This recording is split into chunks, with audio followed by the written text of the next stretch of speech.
আসসালামু আলাইকুম বন্ধুরা, কেমন আছেন? আশা করি ভালো আছেন। আজকে আমরা জানব দরুদ শরীফ পড়ার ফজিলত। চলুন গুরুত্বপূর্ণ ভিডিওটি না টেনে দেখে আসি।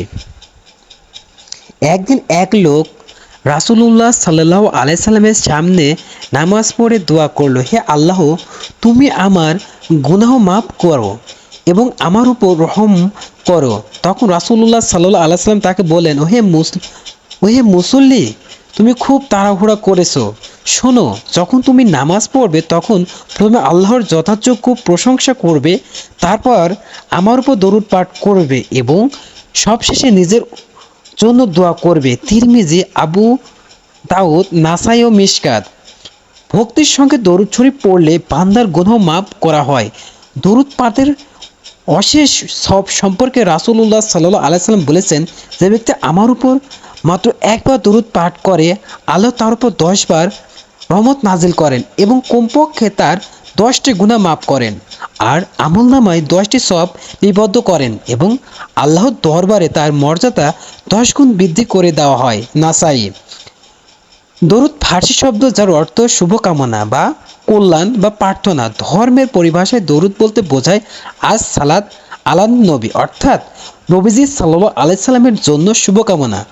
হযরত মুহাম্মদ সাল্লাল্লাহু আলাইহি সাল্লামের নাম উচ্চারণের সময় সর্বদা সাল্লাল্লাহু আলাইহি ওয়া সাল্লাম, অর্থাৎ আল্লাহর শান্তি বর্ষিত হোক তার উপর বলা হয়। এটি একটি দরুদ। আল্লাহর কাছে ইবাদত বন্দেগী গ্রহণযোগ্য করতে পরম ভক্তি ও ভালোবাসা ভরা অন্তরে নিবিষ্টভাবে নবী করিম সাল্লাল্লাহু আলাইহি সাল্লামের উপর বেশি বেশি দরুদ পাঠ করা একটি নেক আমল।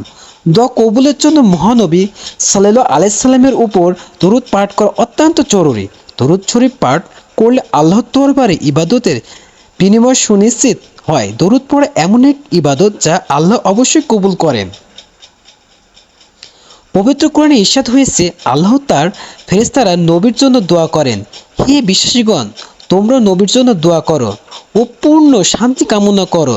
সূরা আহজাব আয়াত 56। হযরত কাব ইবনে ওয়াজারা রাদিয়াল্লাহু আনহু বলেন, একদিন আমরা রাসূলুল্লাহ সাল্লাল্লাহু আলাইহি সাল্লামকে জিজ্ঞাসা করলাম, হে আল্লাহর রাসূল, আপনার উপর আমরা কিভাবে দরুদ পড়ব?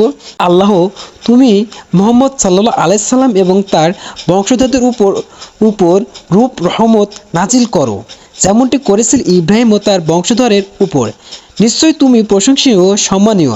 হে আল্লাহ, তুমি মুহাম্মদ সাল্লাল্লাহু আলাইহি সাল্লাম এবং তার বংশধরদের উপর বরকত নাজিল করো, যেমন বরকত নাজিল করেছিল ইব্রাহিম ও তার বংশধরদের উপর। নিশ্চয়ই তুমি প্রশংসনীয় ও সম্মানীয়। বুখারী, মুসলিম ও মিশকাত। রাসূলুল্লাহ সাল্লাল্লাহু আলাইহি সাল্লাম আরও বলেছেন, সেই ব্যক্তির নাক মাটিতে ঘেঁষে যাক যার কাছে আমার নাম উচ্চারিত হয় অথচ সে আমার উপর দরুদ পড়ে না। তিরমিজি। রাসূলুল্লাহ সাল্লাল্লাহু আলাইহি সাল্লাম বলেন, কিয়ামতের দিন সেই ব্যক্তি আমার সবচেয়ে নিকটবর্তী হবে যে ব্যক্তি আমার উপর সবচেয়ে বেশি দরুদ পড়বে। তিরমিজি। দৈনন্দিন জীবনে দরুদ শরীফ পাঠ করলে আল্লাহর দরবারে মানুষের দোয়া কবুল হয়।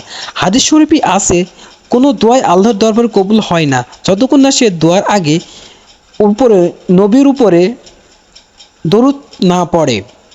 হাদিসে আরও আছে, যে ব্যক্তি নবী করিম সাল্লাল্লাহু আলাইহি সাল্লামের পবিত্র নামে শোনার পর তার উপর দরুদ পড়ে না, সে ব্যক্তি সবচেয়ে বড় কৃপণ। তার ধ্বংসের জন্য জিবরিল আলাইহিস সালাম দোয়া করেন।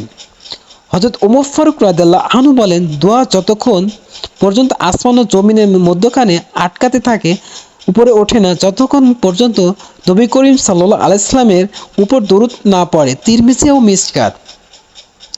আসসালামু আলাইকুম বন্ধুরা, ভিডিওটি ভালো লাগলে অবশ্যই শেয়ার করবেন।